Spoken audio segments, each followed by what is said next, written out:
Smokva je ukusno i zdravo voće koje ima brojna blagotvorna svojstva za ljudski organizam. Smokva je dobar izvor antioksidanata, vitamina i minerala. Osim ovih lekovitih svojstava, smokva je i niskokalorično voće, pa se može koristiti i za vreme dijeta. Ali, ako imate dijabetes, konzumiranje smokve svesti na minimum. Smokvu možete konzumirati svežu, sušenu ili kuvanu.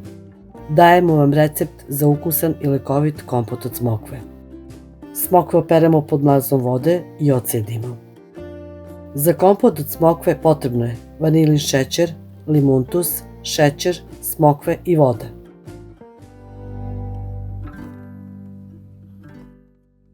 Smokvama odstraniti peteljke, a potom izbockati čačkalicom.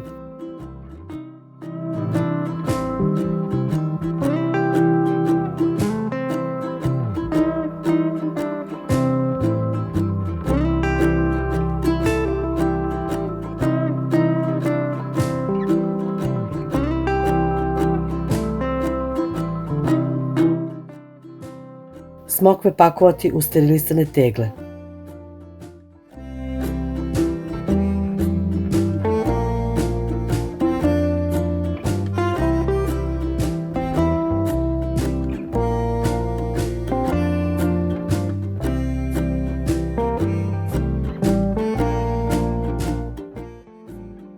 Kad napunite tegle smokvama, u svaku teglu staviti po 2 vršne velike kašike šećera.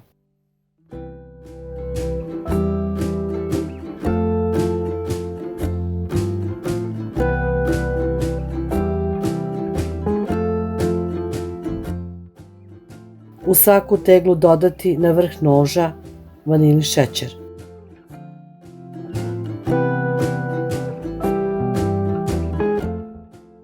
Postupak ponoviti sa limuntusom.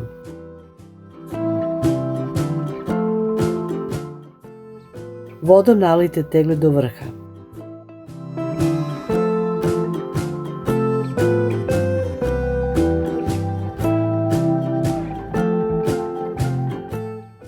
Tegle dobro zatvoriti.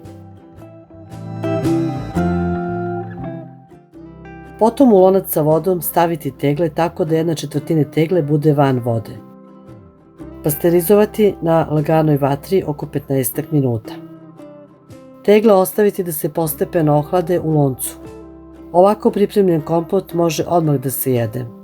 Da bi vam kompot trajao duže vreme, potrebno da imate prostoriju sa stabilnom temperaturom, na primjer podrum. Ukoliko nemate adekvatne uslove za skladištenje proizvoda, potrebno je da se pre pasterizacije u svaku teglu ubaci po nekoliko zrnca konzervansa. Probajte, vrlo je jednostavno i vrlo ukusno.